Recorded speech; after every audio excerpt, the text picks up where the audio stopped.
আমার নাম জেটাই জহির বিনোদন। প্রথম দিকে কিছুটা শঙ্কিত ছিলাম যে এতদিন পরে মেলা হচ্ছে, সেটা আমরা সারা পাচ্ছি, হাজার হাজার লোকের সমাগম হচ্ছে। আমার নাম জেটাই জহির বিনোদন বন্ধু। আমার বাড়ি কাটাই থানা, একজন ম্যাজিস্ট্রেট। সাজানো পোশাকে আপনি কিভাবে নিচ্ছেন? আমি কোনোভাবেই নিচ্ছি না, তবে উদ্যোগটা ভালো হয়েছে, এইটাই আমার কাছে আনন্দ দেওয়ার জন্য এসেছি। আনন্দ।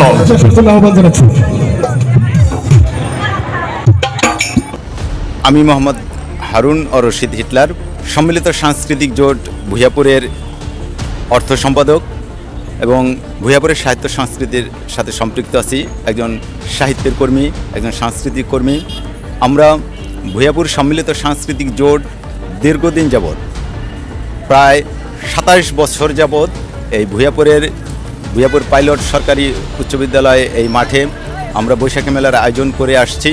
অবশ্য প্রথম দিকে কিছুটা শঙ্কিত ছিলাম যে এতদিন পরে মেলা হচ্ছে, সেটা আমরা সারা পাবো কি পাবো না, কিন্তু আমাদের সেই ভুল ভেঙে গেছে। আমরা প্রচুর পরিমাণে সারা পাচ্ছি, হাজার হাজার লোকের সমাগম হচ্ছে।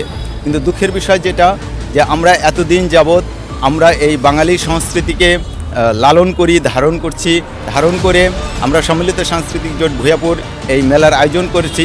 বিভিন্ন সময়ে বিভিন্নভাবে আমাদের এটাকে প্রতিহত করার জন্য একটা শ্রেণী সবসময়ই আমাদের পিছনে লেগে থাকে। 3 দিনব্যাপী আমাদের এই মেলা চলছে। আজকে এই মেলার শেষ দিন। আমি আশা করছি যে এই মেলাটি আজকে আমরা সফলভাবে সমাপ্ত ঘোষণা করতে পারবো। এই মেলা করতে গিয়ে ভূঁইয়াপুরের সম্মিলিত সাংস্কৃতিক জোটের 10টি সংগঠন তারা সর্বাত্মক সহযোগিতা করছে। ভূঁইয়াপুরের সুশীল সমাজ যারা রয়েছে তারা সর্বাত্মকভাবে আমাদেরকে সহযোগিতা করছে।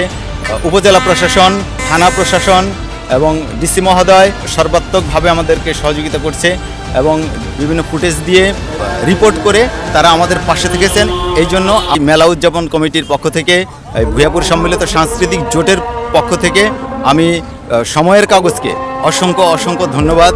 সুপ্রিয় দর্শক, বছর ঘুরে বৈশাখ এলেই মন কমন একটা উৎসবের আমেজে মেতে ওঠে। প্রাকৃতিক রূপ বদলের সাথে সাথে ফুলকি অঙ্গন জুড়ে চলে সাজ রব। ছোট বড় সবাই মিলে চলতে থাকে দারুণ সব কর্মযোগ্য আয়োজন। এবছর মেলা একটু দেরিতে হলেও তার ব্যতিক্রম হচ্ছে না টাঙ্গাইলের ভূঁইয়াপুরে। সম্মিলিত সাংস্কৃতিক জোটের আয়োজনে সরকারি পাইলট উচ্চ বিদ্যালয় মাঠে 3 দিনব্যাপী বৈশাখী মেলার আজ শেষের দিন। চলমান তাপদাহে স্বাস্থ্য সুরক্ষায় প্রচন্ড ঝুঁকি অপেক্ষা করে হাজার হাজার লোকের সমাগমে মুখরিত এই মেলা মাঠ। মোহাম্মদ সোহেল, সময়ের কাগজ নিউজ, টাঙ্গাইল।